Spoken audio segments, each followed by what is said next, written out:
Shalom teman-teman yang diberkati oleh Tuhan kita Yesus Kristus. Berjumpa kembali bersama saya di channel My God is Great.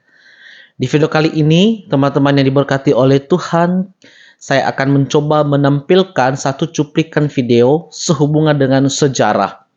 Tentunya sejarah yang berhubungan dengan adanya Al-Quran. Teman-teman yang diberkati oleh Tuhan, banyak orang-orang non-Kristen selalu menuduh dengan berkata bahwa Alkitab orang Kristen itu tidak jelas karena berbagai macam versinya. Dan bahkan mereka mengatakan itu bukan firman Allah.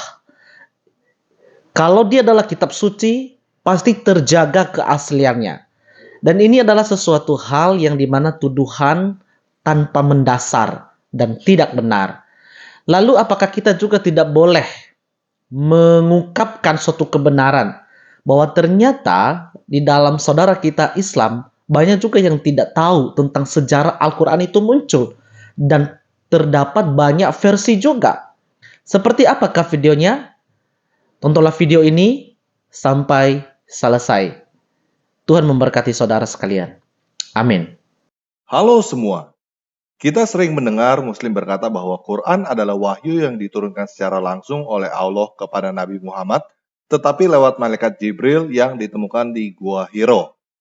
Mereka berkata bahwa Quran terjaga keasliannya tanpa campur tangan manusia, tidak pernah berubah sejak diturunkan kepada Muhammad, dan Al-Quran di seluruh dunia sama, hanya karena ada satu ayat di dalam Quran yang menyatakan bahwa Quran dijaga oleh Allah, yaitu Al-Quran surah 15 ayat 9.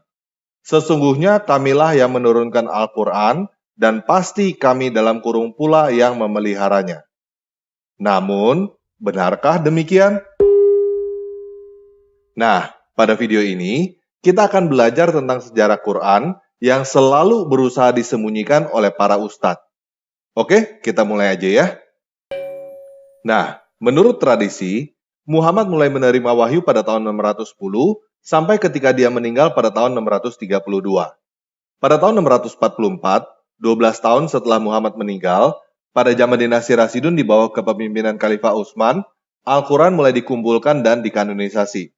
Pengumpulan dan kanonisasi Quran oleh Utsman diperkirakan selesai pada tahun 650, 18 tahun setelah Muhammad meninggal. Setelah Al-Quran versi Utsman ini selesai dikanonisasi, dia memerintahkan untuk membakar semua materi Quran lainnya, baik berupa salinan lengkap maupun berupa potongan kecil. Dia juga memerintahkan untuk membuat salinan Al-Quran yang baru dikanonisasi itu dan disebarkan ke beberapa provinsi. Nah, tentunya, pertanyaan pertama yang timbul adalah, kenapa Al-Quran baru dikumpulkan setelah Muhammad meninggal? Kenapa bukan Muhammad yang mengkanonisasi Quran? Bukankah Nabi Muhammad yang dipercayakan Quran? Kenapa Allah tidak mengutus Jibril untuk berkata kepada Nabi terakhir, "Hei Nabi, ini ayat yang terakhir ya." Yang disebut Nabi terakhir itu Muhammad kan? Apakah Utsman adalah Nabi? Apakah Utsman pernah mendapatkan mandat dari Nabi untuk mengkanonisasi Quran? Siapa Utsman dan kawan-kawannya sehingga mereka yang menetapkan bahwa inilah Quran yang benar, yang lainnya bukan dan harus dibakar? Al-Quran versi Utsman ini sama persis gak dengan Quran yang diturunkan kepada Nabi Muhammad? Kalau para ustadz itu mau jujur, jawabannya adalah tidak. Itulah sebabnya disebut Al-Quran versi Utsman, bukan disebut Al-Quran versi Muhammad. Dan berdasarkan sumber-sumber hadis yang dipercaya oleh umat Muslim, setidaknya ada 2 ayat yang hilang. Seharusnya ada di Quran, tetapi sudah tidak ada lagi di Quran yang dipegang oleh Muslim sekarang ini, yaitu ayat tentang hukum rajam dan ayat tentang menyusui pria dewasa. Kita bahkan tahu dari hadis bahwa ayat-ayat tersebut tidak ada di dalam Al-Quran karena hilang dimakan binatang. Jadi, berdasarkan hadis aja, sebenarnya kita sudah bisa menyimpulkan bahwa Al-Quran surah 15 ayat 9 tidak dapat dipercaya. Karena kenyataannya, Allah tidak mampu menjaga ayat Quran dari hilang dimakan binatang. Nah, Al-Quran versi Utsman inilah yang dipercaya sama persis dengan Al-Quran yang dipegang oleh Muslim zaman sekarang. Tetapi, kenyataannya juga tidak begitu. Al-Quran bahasa Arab yang digunakan di Indonesia saat ini disebut Al-Quran versi Hafs An-Nasim, yang dimodifikasi oleh komite profesor dari Universitas Al-Azhar Kairo pada tanggal 10 Juli 1924, bukan Al-Quran versi Utsman. Kenapa disebut Quran versi Hafs, bukan disebut Quran versi Utsman? Karena memang ada perubahan dari Quran versi Utsman ke Quran versi Hafs. Kalau tidak ada perubahan, tidak perlu ganti nama jadi Quran versi Hafs. Al-Quran versi Hafs ini adalah Al-Quran yang paling populer atau yang paling banyak digunakan di seluruh dunia. Bahkan, banyak Muslim yang mengira bahwa Quran versi Hafs ini adalah satu-satunya versi Quran yang ada di seluruh dunia. Tetapi kenyataannya tidak begitu. Ada Al-Quran bahasa Arab versi Wars yang populer dari Maroko sampai Algeria. Ada Al-Quran bahasa Arab versi Kalun yang populer dari Libya sampai Tunisia. Ada Al-Quran bahasa Arab versi Al-Duri yang populer di Sudan. Dan masih banyak Al-Quran bahasa Arab versi lainnya. Semua Quran itu berbahasa Arab dan semuanya diklaim sebagai Quran yang asli, tidak berubah sejak diturunkan kepada Muhammad oleh masing-masing pembacanya. Teman-teman Muslim yang sudah tahu bahwa ada Al-Quran versi lain selain yang mereka pegang, biasanya masih tetap mengklaim bahwa Al-Quran tidak berubah sejak zaman Muhammad. Mereka berkata bahwa versi-versi lain itu hanya qiraat, hanya berbeda dialek, tidak berbeda makna, sudah begitu sejak zaman Muhammad. Mereka berkata begitu karena ada ditulis di dalam hadis bahwa Al-Quran diturunkan kepada Muhammad dalam 7 ahruf. Kebanyakan Muslim, terutama yang awam, menyangka bahwa 7 ahruf ini artinya adalah 7 dialek. Namun masalahnya, seharusnya saat ini tidak ada lagi 7 ahruf karena sudah dikanonisasi oleh Utsman menjadi 1 dialek, yaitu dialek Quraisy. Dan yang lainnya sudah dibakar kan? Selain itu, saat ini ada lebih dari 30 versi Quran berbahasa Arab, bukan hanya 7. Jadi, kenapa dari 1 Quran versi Utsman bisa jadi banyak versi di zaman sekarang? Coba teman-teman yang Muslim jawab. Kalau teman-teman mau menjawab dengan jawaban Al-Quran diturunkan dalam 7 dialek, coba sebutkan 7 dialek itu apa aja? Dialek Quraisy. Lalu, yang 6 lagi dialek apa aja? Nggak tahu kan? Nah, sebelum kita mengetahui apa itu 7 qiraat yang sebenarnya, saya mau menunjukkan bahwa perbedaan antara Al-Quran versi Hafs dengan versi Wars bukan hanya berbeda cara bacanya, tetapi juga beda makna dan beda arti. Ini adalah tabel contoh beberapa perbedaan antara Quran versi Hafs dan Wars. Saya tidak akan bacakan. Kalau teman-teman memang mau tahu, silakan pause video ini untuk baca sendiri ya. Perlu diingat bahwa ini hanya beberapa contoh, dan ini baru perbedaan antara versi Hafs dan Wars. Belum perbedaan dengan versi Kalun, versi Al-Duri, dan versi-versi lainnya. Oke? Nah, sekarang apa aja 7 qiraat itu? 7 qiraat itu adalah Nafi al-Madani, Ibn Katsir al-Makki, Abu Amir ibn al-Ala, Ibn Amir ad-Dimaski, Asim ibn Abi al-Najus, Hamzah az-Zayyat, dan Al-Kisai. Ketujuh nama ini adalah 7 orang pakar Quran yang disebut Qori. Mereka hidup pada abad ke-7 sampai abad ke-8. Mereka mempunyai sekolah dan mempunyai Quran versi mereka sendiri. Mereka adalah 7 orang yang paling terkenal dari sekian banyak orang yang punya sekolah dan Quran sendiri pada zamannya. Quran versi mereka ditetapkan berotoritas bukan oleh Allah atau oleh sang Nabi, tetapi oleh Abu Bakar ibn Mujahid yang hidup pada abad ke-9 melalui buku karangannya yang berjudul Kitab As-Sabah fi Al-Qiraat. Jadi, kalau ada yang berkata bahwa versi Quran yang ada sekarang adalah 7 qiraat yang sudah ada sejak zaman Muhammad, orang itu sedang berdusta. Karena tidak ada satupun dari 7 orang itu pernah bertemu Muhammad.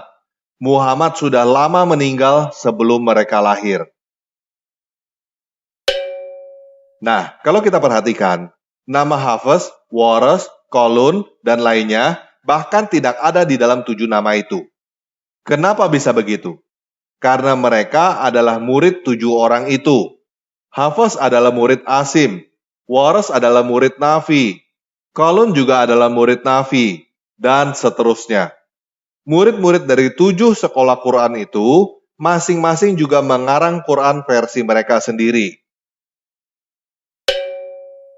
Jadi, Al-Quran yang ada pada teman-teman yang muslim sudah berapa kali mengalami perubahan? Dari Al-Quran versi Muhammad berubah menjadi Al-Quran versi Utsman pada tahun 950-an. Dari Quran versi Utsman berubah menjadi Quran versi Asim pada zaman dinasti Umayyad tahun 700-an. Dari Quran versi Asim berubah menjadi Quran versi Hafs pada zaman dinasti Abbasid tahun 700-an juga. Dari Quran versi Hafs berubah menjadi Quran versi Kairo pada tahun 1924. Nah, sebagai bonus informasi, ada beberapa hal tentang naskah kuno Quran yang menarik untuk teman-teman ketahui. Yang pertama, naskah asli Quran versi Utsman tidak ditemukan atau sudah tidak ada lagi pada zaman sekarang. Yang kedua, seorang sahabat Nabi yang bernama Abdullah ibn Mas'ud punya Quran versi sendiri. Dan menurut dia, surah 1, surah 113, dan surah 114 versi Utsman bukan ayat Quran yang diturunkan kepada Muhammad. Menurut dia, surah-surah itu adalah tambahan dari manusia. Yang ketiga, selain Quran versi Utsman dan Abdullah ibn Mas'ud, ada lagi Quran versi Ubay ibn Ka'ab yang merupakan sekretaris Muhammad. Di dalam Quran versi Ubay ibn Ka'ab terdapat 116 surah, lebih banyak daripada Quran versi Hafs yang beredar di Indonesia sekarang ini yang hanya terdapat 114 surah. Dan info yang terakhir, saat ini sudah ditemukan naskah yang dinyatakan sebagai salah satu naskah Quran tertua, yaitu naskah Sana'ah. Yang menarik dari naskah Sana'ah ini adalah semua ulama muslim mengajarkan muridnya bahwa isi naskah ini sama persis dengan Al-Quran yang ada sekarang. Namun hal itu adalah dusta. Naskah ini terdiri dari 2 lapis, yang artinya naskah dibuat oleh seseorang lalu ditimpa oleh orang lain. Tulisan yang ada pada lapisan atas mirip dengan Al-Quran yang ada pada zaman ini, tetapi tidak persis sama. Sedangkan tulisan yang ada pada lapisan bawah jauh berbeda. Berdasarkan uji karbon yang dilakukan pada naskah ini, lapisan bawah diperkirakan ditulis pada abad ke-7, yang artinya sangat dekat dengan Utsman. Namun lapisan atas diperkirakan ditulis pada akhir abad ke-7 sampai abad ke-8, yang artinya ditulis pada zaman dinasti Umayyad. Dengan kata lain, Al-Quran mengalami banyak perubahan sejak awal sampai saat ini. Al-Quran yang dibaca oleh Muslim saat ini hanyalah salah satu dari sekian banyak varian Al-Quran yang ada di dunia. Kalau ada yang berkata bahwa ketika Muhammad meninggal ada ribuan orang yang hafal Quran, kalau memang Quran itu terjaga karena banyak yang hafal, maka tidak perlu dibikin buku. Justru Quran dibikin buku karena banyak yang lupa.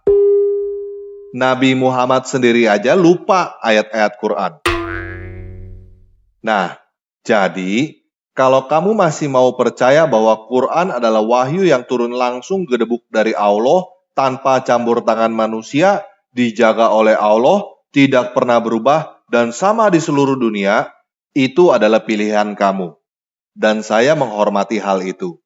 Tetapi ketahuilah bahwa kenyataannya tidak seperti itu. Sampai dengan Muhammad meninggal, tidak ada pernyataan dari Allah, Jibril, atau Muhammad bahwa Quran sudah selesai. Allah, Jibril, atau Muhammad tidak pernah memberikan mandat kepada Utsman untuk membukukan Quran. Tanpa campur tangan seorang manusia yang bernama Utsman, yang bukan nabi, Quran bahkan tidak menjadi buku. Tidak ada satu orang pun yang tahu surah-surah di dalam Quran disusun oleh Utsman berdasarkan apa. Yang jelas, bukan berdasarkan kronologi waktu turunnya wahyu. Dan susunan Quran versi Utsman berbeda dengan susunan Quran versi Abdullah ibn Mas'ud dan versi Ubay bin Ka'ab. Menurut sumber-sumber Islam, ada ayat-ayat yang hilang dan ada ayat-ayat yang ditambahkan pada Quran versi Utsman dari Quran versi Muhammad yang seharusnya. Dari Utsman ke zaman ini, Quran juga mengalami beberapa kali perubahan. Quran yang beredar di Indonesia sekarang ini bukan versi Utsman, tetapi versi Hafs yang baru direvisi pada tahun 1924. Dan ada banyak Quran versi lainnya yang berbahasa Arab dan diklaim asli juga oleh pembacanya masing-masing sekarang ini. Nah, kamu beragama bukan untuk percaya kepada kebohongan kan? Jadi ketahuilah bahwa kamu juga punya pilihan untuk berhenti percaya kepada Quran dan keluar dari Islam kapanpun kamu mau. Tidak ada satu orang pun yang mempunyai hak dan bisa mencegah kamu untuk berhenti percaya kepada Quran dan keluar dari Islam. Oke, sekian video kali ini. Yesus Kristus penguasa saya mengasihi kamu.